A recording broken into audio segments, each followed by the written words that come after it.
Good evening. My name is Ian. I'm the president of Markham Unionville Provincial Liberal Association. And tonight we're going to celebrate the Black History Month with all the directors and the guests, and especially the guest speaker, Rosemary Sadlier. And first of all, I would like to introduce our moderator of the night, and Dawn Jepson. She is also the Ontario Liberal Multicultural Engagement Coordinator. Dawn, it's all yours. Thank you, Yan, and good evening, everybody, and thank you for attending this night's event. Before we start the proceedings, I would like to ask for a moment of silence for a dear member that has passed away. Can you see? Have I shared my screen correctly? We couldn't see your screen. You can or cannot? Cannot. Couldn't. Okay. One moment, please. Yep.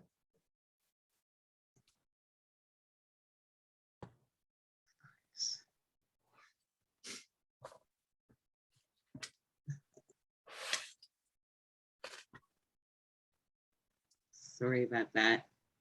Okay.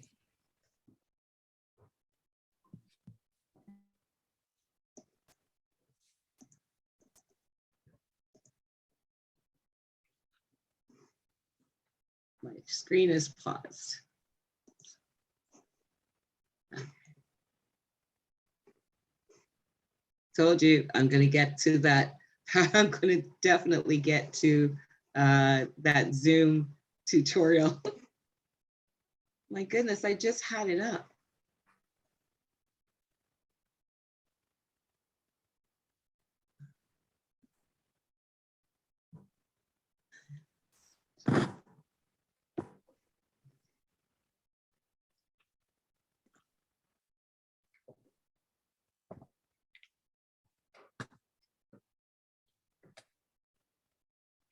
That's it.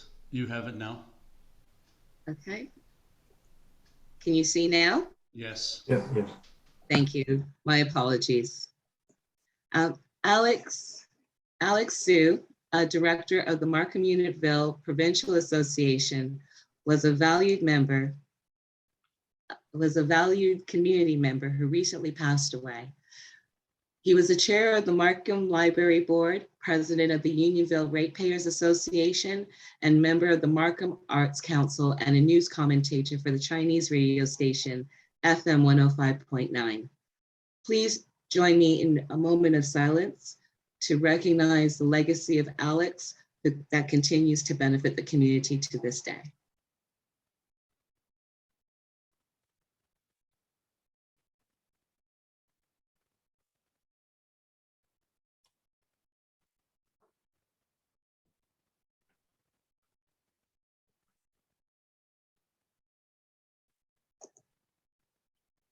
Thank you. I would like to begin this evening's event with a land acknowledgement. The land I am standing on today is the traditional territory of many nations, including the Mississaugas of the Credit, the Anishinaabe, the Chippewa, the Haudenosaunee, and the Wendat peoples, and is now home to many diverse First Nations, Inuit, and Métis peoples. I also acknowledge that Toronto is covered by Treaty 13, signed with the Mississaugas of the Credit, and the Williams Treaty signed with multiple Mississaugas and Chippewa bands. We'd also like to acknowledge the contributions to the building of contemporary Canada by many cultures, including those from Asia, Europe, Africa, and the Americas. Black History Month is an annual observance remembering important people and events in the history of the African diaspora. Negro History Week, the precursor to Black History Month, was created in 1926 in the United States when historian Carter G. Woodson and the Association for the Study of Negro Life and History announced the second week of February to be Negro History Week. This week was chosen because it coincided with the birthday of Abraham Lincoln on February 12th. Woodson contended that the teaching of Black history was essential to ensure the physical and intellectual survival of the race within broader society. And I quote, "If a race has no history, it has no worthwhile tradition. It becomes a negligible factor in the thought of the world, and it stands to be in danger of being exterminated."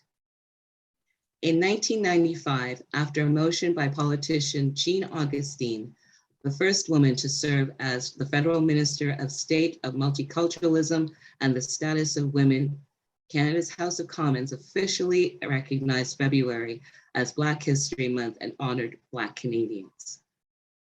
Canada defines the festivity as an opportunity to celebrate the achievements and contributions of Black Canadians and their communities who have done so much to make the country of Canada a culturally diverse, compassionate, and prosperous country. At this time, I would love to introduce Rosemary Sadlier. Rosemary is a social justice advocate, author, recipient of the Order of Ontario, and past president of the Ontario Black History Society, and one of the original driving forces behind the commemoration of February as Black History Month at all levels of government in Canada. As an educator, Rosemary has developed and contributed to African Canadian curriculum, national exhibits, and publications. Rosemary, I would like for you to kick off the evening by recounting your journey in getting the month of February recognized within Canada. And if you can able to also share some of the vibrant history of African Canadian roots in Canada and how we should not lose sight of that Canada is a land of immigrants. Well, thank you so much for that very generous introduction. I truly do appreciate it. And I'm very honored to be here with you all this evening. I would like to just add a bit before I begin to an acknowledgement that I've been using. Of course, we all must acknowledge First Nations, but I would also like to acknowledge that this land was settled and supported very early by people of African descent, the first named African being translator Matthew da Costa by 1604, and of the ongoing and seminal contribution made by him and those who preceded and followed in Canada's development. I acknowledge the many people of African descent who were not settlers, but whose ancestors were forcibly displaced by the transatlantic slave trade, brought against their will, and made to work on these lands. We must fully acknowledge and understand how our history of inequality continues to this day. We must acknowledge that African Canadians were an integral part of shaping Canadian history through their resilience, and our history would not be the same without the Black experience. Now, I am very honored and humbled to be with you here tonight to speak about during Black History Month. I have to admit that I am here because I stand on the shoulders of so many people who have made it possible for me to do so. I am here because of the strength and the perseverance of those Africans captured generations ago. I am here because of the resilience of my ancestors who crossed on the transatlantic slave trade. I am here because I stand on the shoulders of the Black loyalists, the late loyalists, and the refugees of the War of 1812. And I am here because of the tenacity of the people who came into Canada on the Underground Railroad. I am also here, as imperfect as I may be, because I am the hope and dream of my ancestors. We are because they were. And certainly when my own children were hurt by the lack of representation, the inequalities and the discrimination born of being a Black Canadian in our school system, I realized that I needed to confront my own understanding of the narrative, that we were post-racial. So I volunteered with the Ontario Black History Society, first as a member, a volunteer, then a board member, and then I became the president. In the process, I was able, through expanding and developing the mandate of the Ontario Black History Society, through providing over 2,000 Black history presentations in schools and community organizations, in creating exhibits, in meeting with people, in advocating with people, in petitioning people. And this is all before social media. So these were in-person meetings and actual letters. I really was able to extend the idea that Black History Month was something that was important. And in 1993,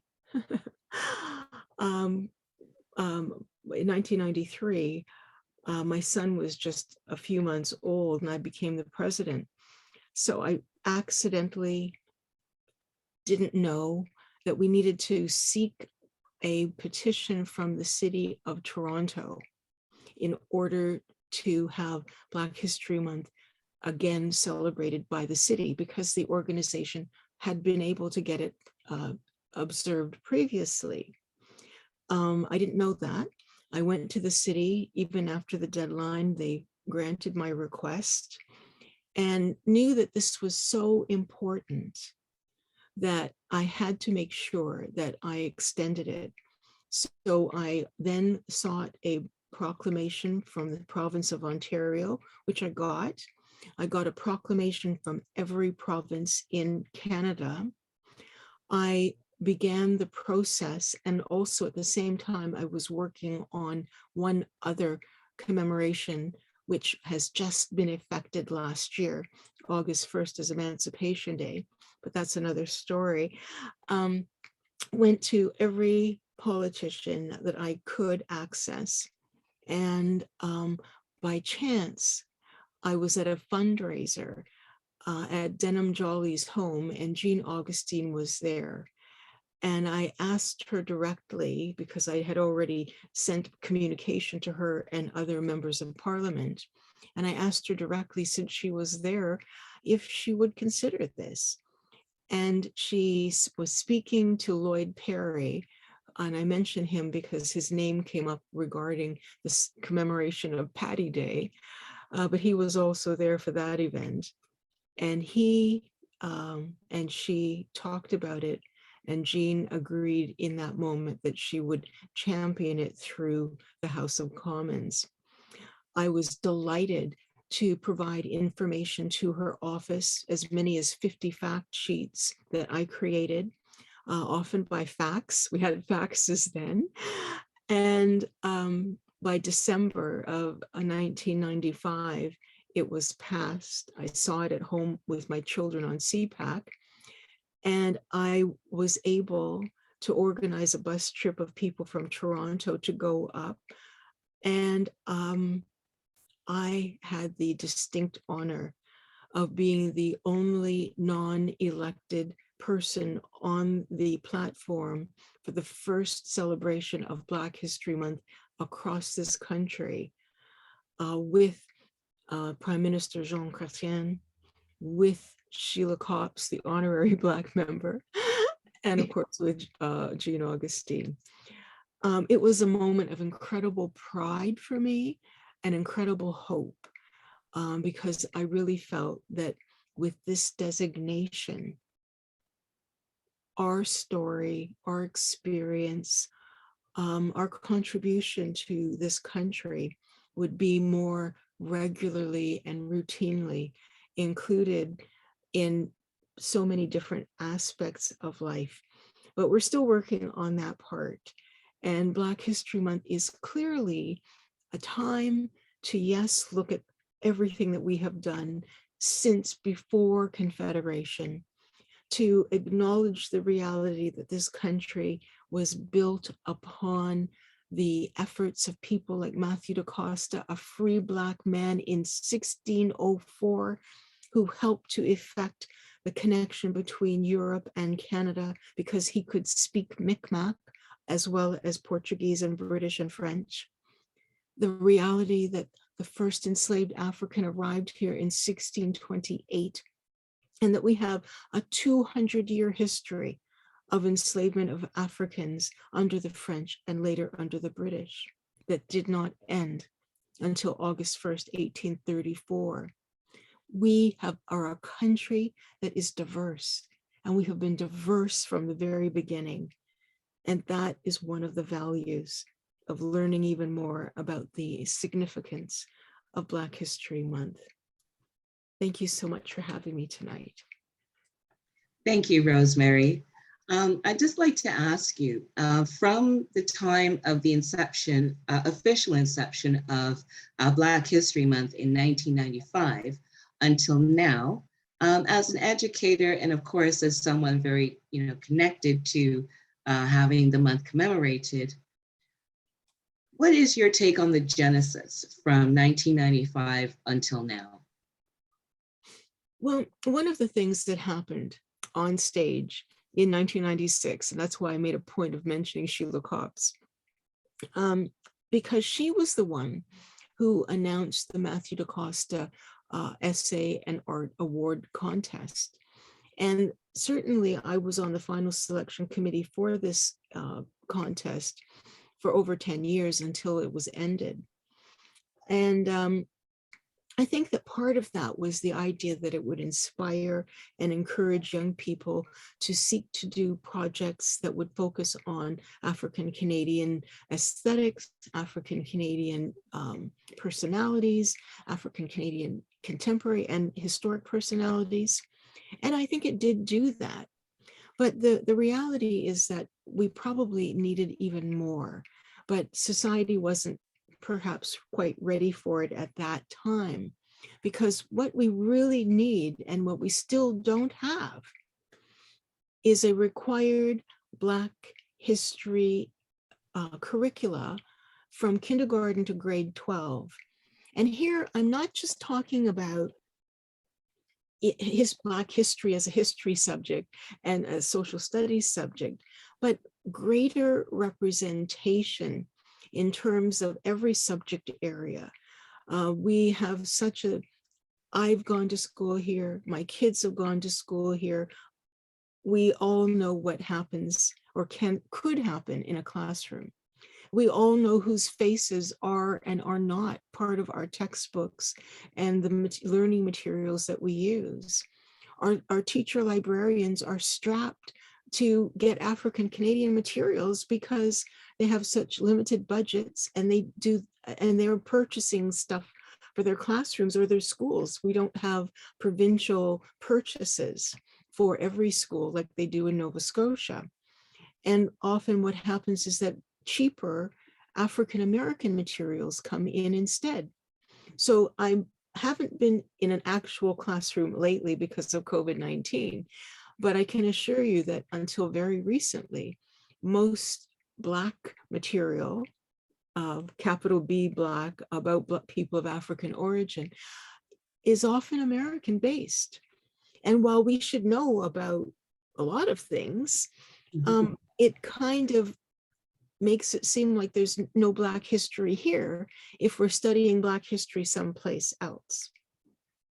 That is true. That I've found with my own children and myself, of course, not having Canadian Black history and the contributions of Black Canadians as forced labor and then as settlers. I'd like for you to maybe comment. I think that was a very good segue into what is happening in the United States currently with the pushback, with what they're categorizing as critical race theory versus, actual Black history. I think from my own take that the Americans are not wanting to expand on the history being inclusive of it because it may, not show them in a favorable light. Do you have any comments along that line?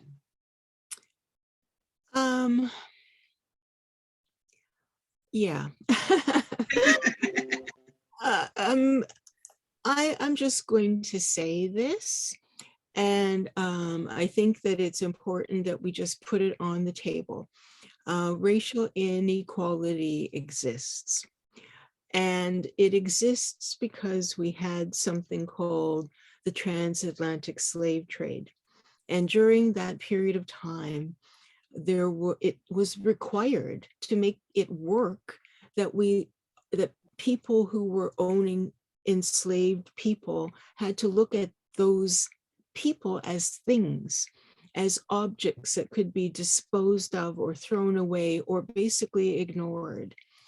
And even though equality came, what was born of that was a system where, if I ask you what a Canadian looks like, you would automatically think of one race and perhaps even one gender.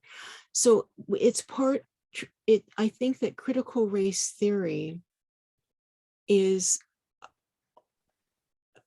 the concerns about critical race theory are really curious, because it's denying, if you are a true historian, then you want to state facts. And so what we're really looking at it is a historiography that wants to interpret facts in a way that really keeps us from knowing what went on.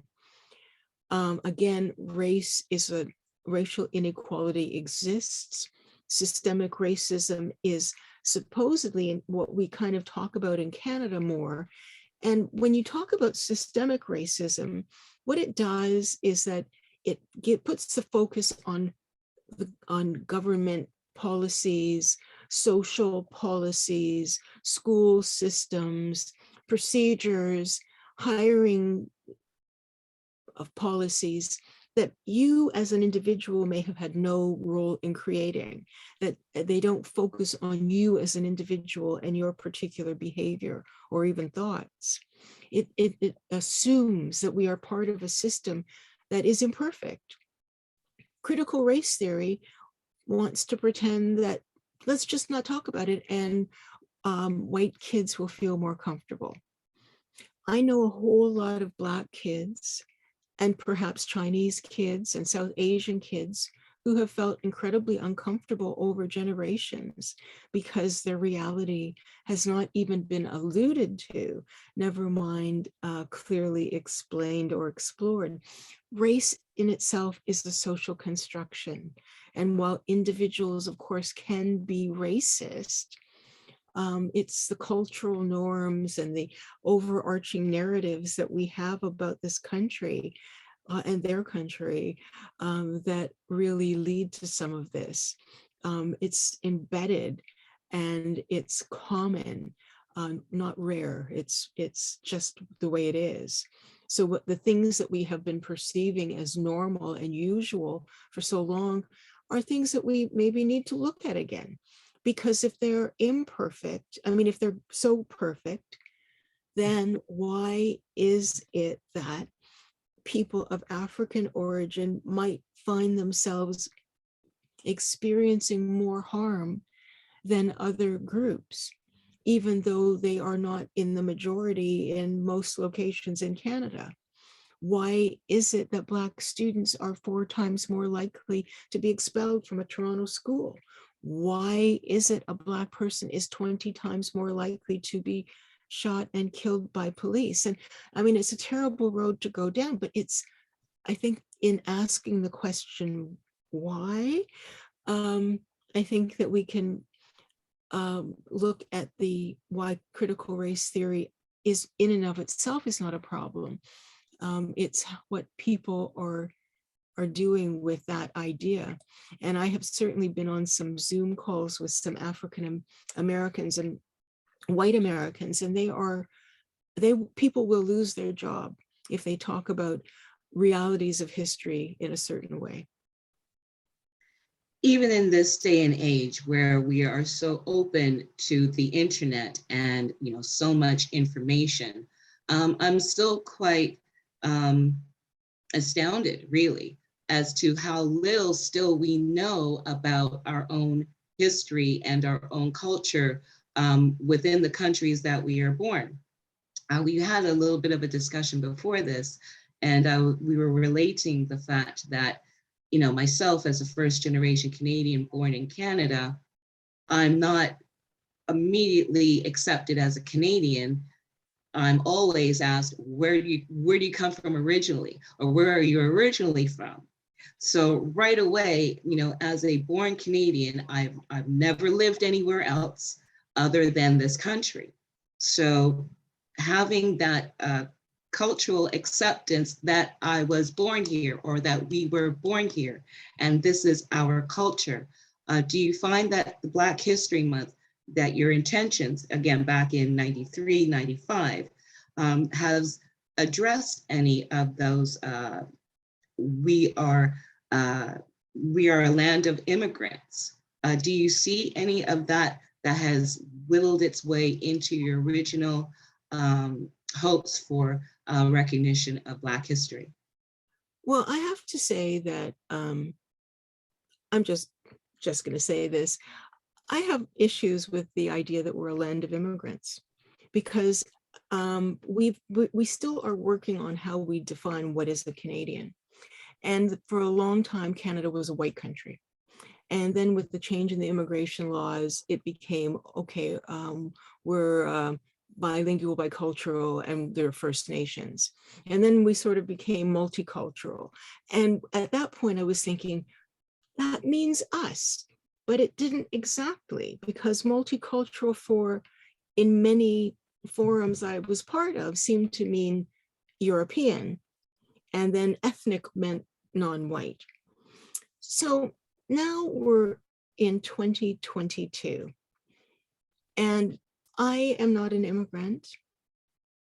I don't think that what happened to my ancestors qualifies as being immigrants. They didn't choose to leave Africa, and they didn't choose to come to Canada, but it was the situation at the time: die or try to be free in this place. So I think that we have to really, maybe, in my opinion, begin to look again at what it is that is a Canadian, so that we have a more inclusive definition, which is why I added an African piece to the acknowledgement that you already provided, which includes First Nations, which of course should be done. So let me just start with that. And when people ask me where I'm from, what's the right answer? What is the right answer? And I have had a new doctor I went to, a new obstetrician, actually, with my second child. And she asked me, so where are you born? And I told her, and she said, well, where are your parents born? And I told her, and then it hit me. She didn't care where I was born. She wanted to know she didn't know what my race was. She wasn't sure. But when somebody asks you, where are you from? If I ask you, it means I'm trying to understand if you're from where I'm from, if you know people I know, if we have something in common. But if somebody who I don't know and likely have just met, and it's happened, I was on a bus once and somebody walked up to me and asked me. But if somebody, it's a different power dynamic, it means something very different. It's othering. It means you are not as Canadian as me. I'm, or something. And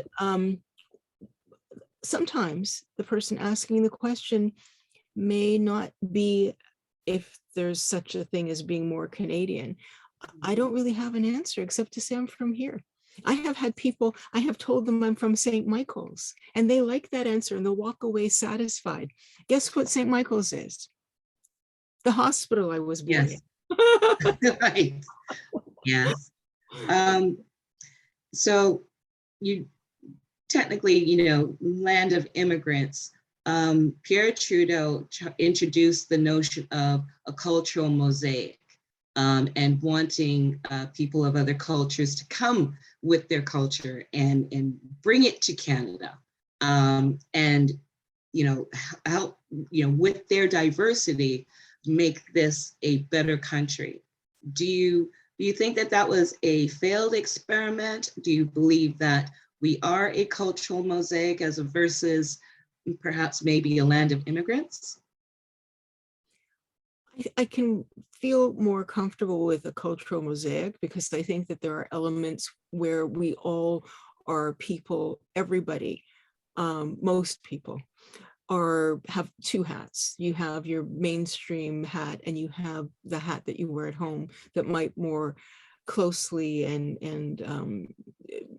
where you find comfort.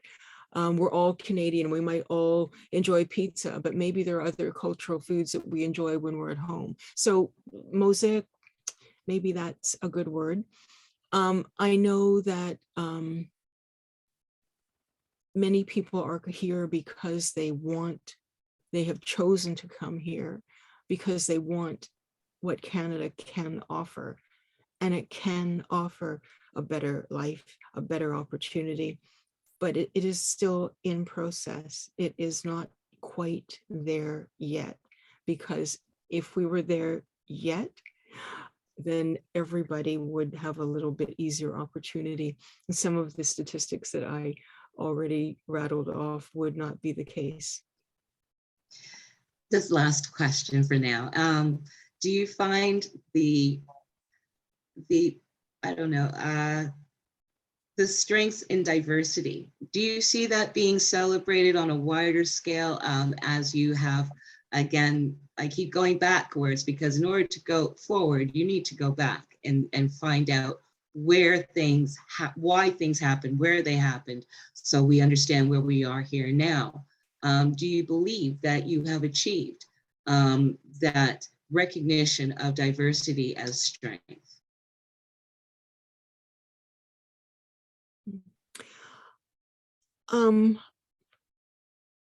Yes and no. I think intellectually many people are coming to understand and appreciate that that's important. And but we still don't have required Black History Month. We still see corporations that struggle to find ways to reach out to different communities. We still see agencies, boards, and commissions that are, and heads of corporations that are top heavy with people from one or two racial groups and probably one gender. So I think that there is discussion around it and some social acceptance, but I think we're still working towards seeing a more accountable expression of diversity, not just in frontline, but in management, not just in tokenism, but in true inclusion. Thank you. Thank you so very much for your insights, Rosemary. I would now like to introduce Lisa Joy Fassi, very accomplished lady, president of the board of directors for the Markham African Caribbean Canadian Center, an elegant but fierce advocate for Afro-Canadian youth. Lisa Joy works tirelessly to empower youth to reach their own unique potential, including creating powerful partnerships with community groups. Lisa Joy is integral to realizing the MACCA, their programs that promote education, healthy living, and inclusivity. On the center's site, which I encourage everyone to visit and sign up for their newsletter, it states that inclusivity means to encourage and facilitate inclusive and harmonious communities because we know that out of many, one people, which is also the Jamaican national motto. I would now like to invite Lisa to speak about her work at the center and her efforts to advance the notion that our cultural diversity makes us stronger individuals and more cohesive communities at large. Hello, everyone. Good evening. So I know when we first had this discussion, you wanted to have like a fire chat. So I will treat that this engagement as such. But for MACCA, our primary principles on our focus groups that we have had are our youth and our children, and in turn, even our senior population as well.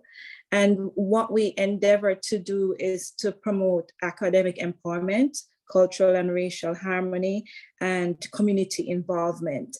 And in doing and in tackling those areas, the aim is to help to develop a holistic person in terms of for them to be able to see themselves having a purpose in the community and being able to contribute in a tangible way. And these are done through different programming strategies that we have employed. So for example, if you take that, we start with the younger ones, our children, what we want to ensure is that they're able to, as much as possible, because Rosemary spoke a little bit about the system that currently exists, but we offer other support programs like with a summer camp, or even now we're launching an after school program where we want to focus on having that kind of Afrocentric curriculum where they're seen right through looking at any subject matter examples and representation of themselves, and hearing about the contributions that they have made to various sectors, whether it be in science, whether it be in the arts, whether it's in discoveries that have been made. I remember when the Mars rover was launched, they went to, I believe it was Nova Scotia, but they went to a team that contributed an element to that rover, and on it was a Black man. And I was saying, I'm sure most people, if you ask, probably doesn't even know his name or what his contribution was. And it is the whole point of what we're trying to do is to kind of normalize in our own way that when you roll examples off your tongue, these names come naturally and you can cite them. And although it's not yet in a part of our traditional curriculum, we help to reinforce the strength in our children to see themselves as being an integral part and a positive part of the community. And in so doing, these programs help to push that agenda. So we have other programs that support this and partnerships that we've had throughout Markham that help to also instill that even within organizational structures that currently exist to get that message across. Rosemary, were you going to say something? Oh, sorry. I thought you were going to make a point. Lisa Joy, can you give us a little bit of the history of how MACCA was founded and where the need was identified within the Markham Unionville community? Sure. So there was, I guess I'll tell you from the historical background. So we are about 35 years old. So we started in 1987, and Alan Mackenzie started with a group of approximately 8 parents or people who had interests in that were living in Markham about concerns. At that time, primarily the concerns that exist were dealing with the children's academic participation, how they were performing in schools, the challenges that were happening. You know, there seemed to be always flagged for misdemeanors that other kids were not penalized for, and different challenges that they were just having in general. And this community came together to try to see what could be done. They felt that the voices would be stronger with a unified approach. and they came together to tackle those issues, and they tackled it from many different fronts. So one was to help to build the children up themselves, to take them, they would meet, gather them with a Saturday school program where they would help to reinforce the subject matters, whether in the curriculum that they were not doing well at, that was not properly explained to them or wasn't properly communicated in a way that they were understanding. So they helped them to get better at that first. So they started feeling much more positive about themselves. And then they also strengthened that cultural dynamic. And they had, in addition to that, parents also met to, in that time frame, to hear, how to do this job, because having a child doesn't really come with a book per se. So any help that you can get in terms of parenting and understanding how to navigate the school systems and that sort of thing. And it just continued to morph. So one of the biggest things that came out of that, and then many different things came out of it, but I know Pat Howell, I believe that she's on right now, she can speak to some of those things, is our scholarship program, and many other ventures that still exist that came out of that group of people coming together and trying little by little to tackle the issues that they were facing, their children were facing.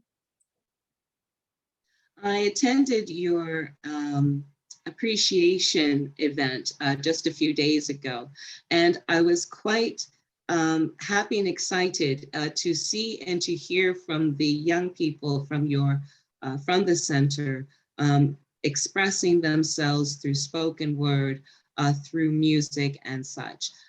Do you find that with the center's help, that these children or these youth are being more incorporated into the current school curriculums, that their unique perspectives are being accepted, or is it still more work to be done for that integration?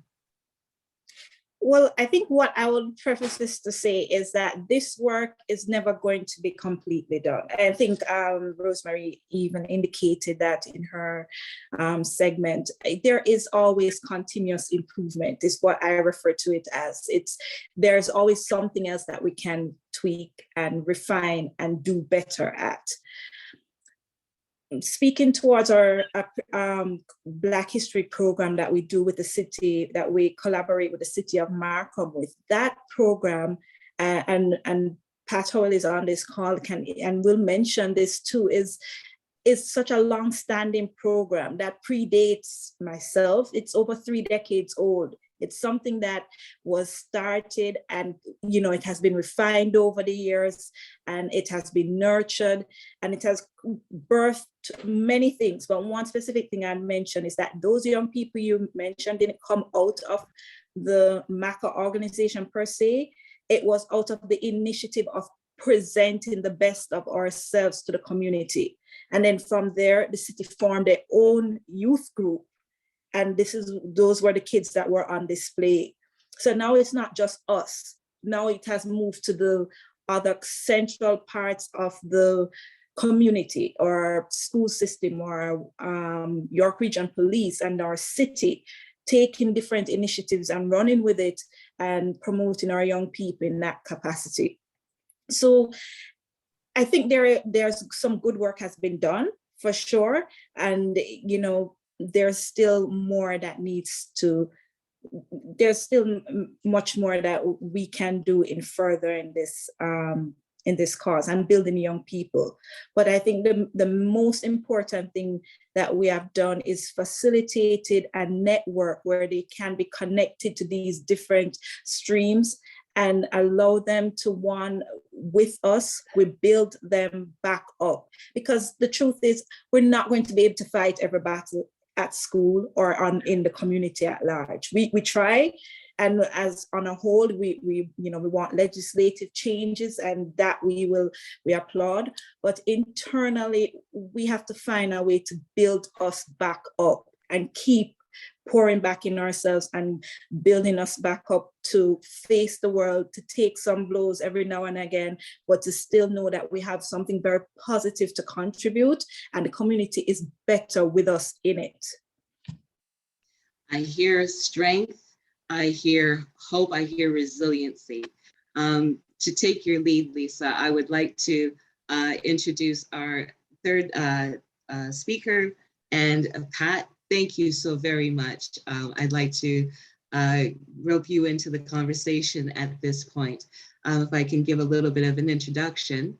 Pat is a retired social worker and therapist, and for social worker and therapist for the Center of Addiction and Mental Health, co-chair of the Ethno-Racial Committee, a valued member of Building Bridges, Breaking Barriers Committee, and past president of the Markham African Canadian Caribbean Association. Kat, if you could pick up where Lisa Joy was leaving off there about the legacy of MACCA and where it is now, where it was, and where you'd like to see it be going.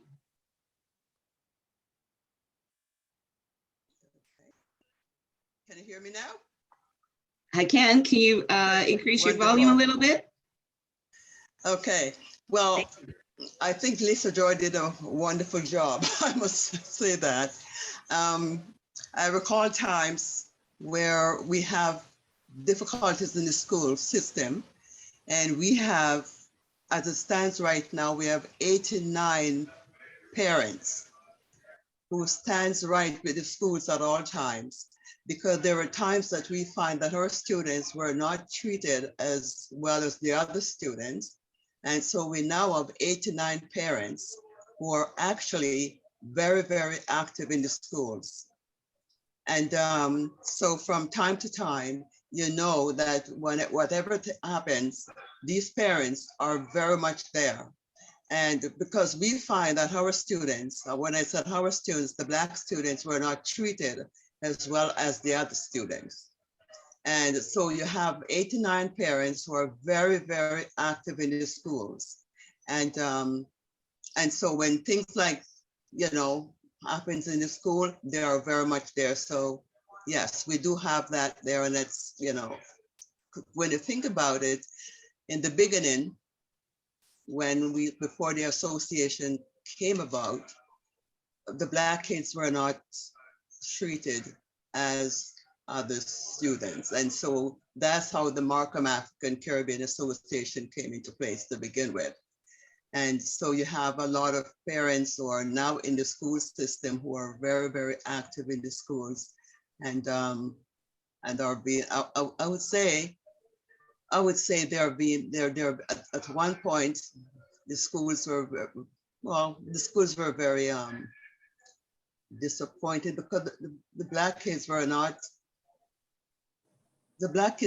into the schools and treated differently. As a matter of fact, they were being sent to different areas and things like that until the Markham African Caribbean Association came about and make a difference. What was some of the, sorry, please continue. Go ahead. Go I ahead. was just going to ask about some of the methodologies that you used to start and continue to break these barriers with the school system in particular. Well, the Markham African Caribbean Association is well acknowledged right now throughout the schools. And so, whatever happens, the association is a part of what happened in the schools. So they sort of seems to acknowledge, and whether from the mayor to whoever, the Markham African Caribbean Association truly has I would say, a very acknowledged and well known in Markham. And of course, we are, the mayor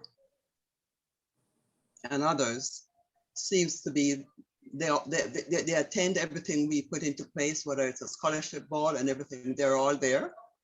And so we are very acknowledged because of, where we are now. I must honestly say at the very beginning, it was not acknowledged at all. But now we are a big part of whatever, whether it's the police department, everyone attends the event that is put on through the association. And the association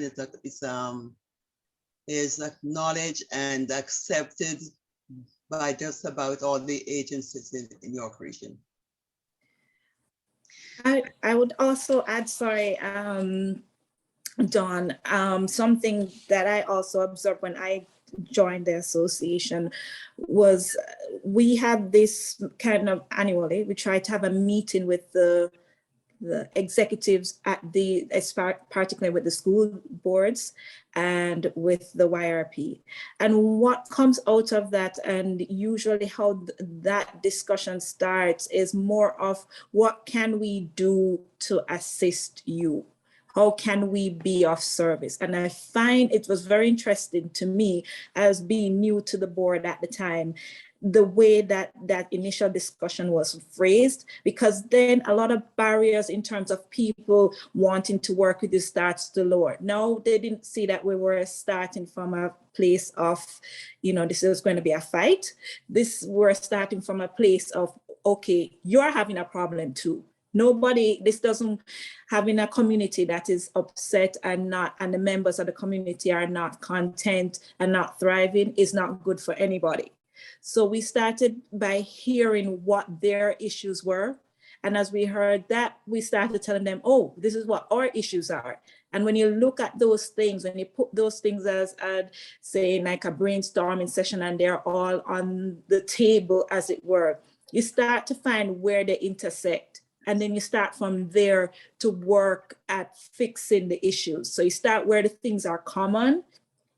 And then as you address the common issues, you move out and start addressing the things that may be more specific to our association and our members, or more specific to what the organizations were facing at that time.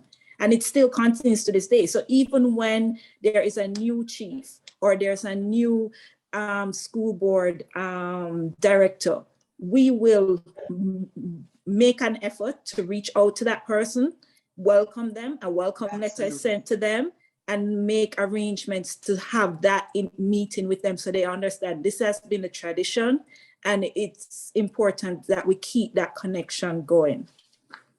Absolutely. What about the community itself? So you have established this wonderful organization. And I've heard all the heavy lifting that you've done. How has the community responded and reached back to MACCA and the broader cultural community at large? So in several ways, I will say that if there was a slight weak link in this chain, it would be how much the community has reached back in. But they have done in different ways by supporting the programs. And they, especially at our scholarship balls, they attend those events and sponsor scholarships, for our students. I think to some extent, MACCA was like this silent river is probably what I would say, equate it to, silently running and making inroads that people didn't realize that, we were still around. Like I meet a lot of people now who went to Sadlier school. They now have families of their own, have kids, and said, we were looking for somewhere where our kids could go and learn more about our culture and stuff. And then they didn't realize that we were still there. We went to a community meeting and we made a presentation and they didn't realize, oh, that organization is still around. So if there's one thing I think we are endeavoring to do better at is to kind of maybe make ourselves a little bit more visible. So yes, we are working, but we're like that river that's just making inroads and carving out its own path, and nobody ever noticed that, hey, this thing completely took over this made a new path that wasn't there before. Exactly. So we're trying to get our community more aware. So we do this by, like, when the city has meetings, we attend, try to participate, then, the discussion comes up. And I think we're doing trying to do a lot more social media promotion of, of our various programs that we have. Exactly. And also collaborate with other entities so that they can promote us as well. Mhm. Pat, would you like to add to what Lisa is saying? Lisa Joy? You know what? I think she has said, what she said is perfectly the way it is. As a matter of fact, if there's a student in school that is having difficulty, whether it's a Black student or a white student or whatever, surprising how many parents calling us, calling the Markham African Caribbean Association to assist them, or to assist, can you come and could you help us out here? Can you do that? And that is happening so often, where parents have been calling, and they don't have to be Black parents, could be white parents, could Chinese, they will, especially Chinese. We got a lot of those individuals that come around and request and things from us, and we're willing to give in and help wherever we can. Thank you. Thank you both very much. I just have one question left to pose to Rosemary, Lisa Joy, and Pat. To those on the call and to those that will be watching this on YouTube at some point, how can we all be better allies to one another to create these stronger, more cohesive communities and embracing the diversity that is within every single community in the city of Toronto, Ontario, and Canada? Rosemary, would you like to start? Okay, I think, the easy answer, if it's easy, is to learn about each other and to share more about each other, to try, as hard as it can be at times, to lead with kindness in order to understand other people. That's not always easy to do. We're busy, we're frustrated, we're many things. But I mean, if we can try to do that, for sure, that's helpful. I think that it's so easy for us to just do the same thing in the same way all the time. So we see the same people, we go to the same places, we eat the same food in the same restaurants, and there's no growth because you're doing the same thing in the same way in the same places. So that's one part. And I think the other side of that is when you see something wrong, do what you can to change it. I mean, I think it isn't just Barack Obama. I mean, we all know that we have to be the change that we want to see. And if you would hate for, like in a school setting, for somebody to treat your kid the way you just saw a kid being treated, whose job is it to deal with it? How do you create community if you're not advocating for your own interests, but also advocating for the interests of other people? Thank you. Lisa? I think what I would say to this is I'm reminded of a quote from Margaret J. Wheatley, and she says that there's no power for change greater than a community discovering what it cares about. And I think to wrap this all up, when we as a community care about each other, no matter what stripe of life we come from or ethnic background we are from, we are going to do better together, fostering that. And the only other thing that I would add is that I find the more that you also help make sure that you are yourself filled. So if you're broken, you're not going to be able to outpour anything very positive. And I think where we are is to try to ensure, especially as we groom the young people coming up, that they are filled with some good character traits. They understand that community involvement is important. They understand that their culture and where they're from is important, and how they see themselves is important. And in that frame, they can step out into the community and give back and be functioning adults that contribute to a better society. Thank you. Thank you very much. And Pat?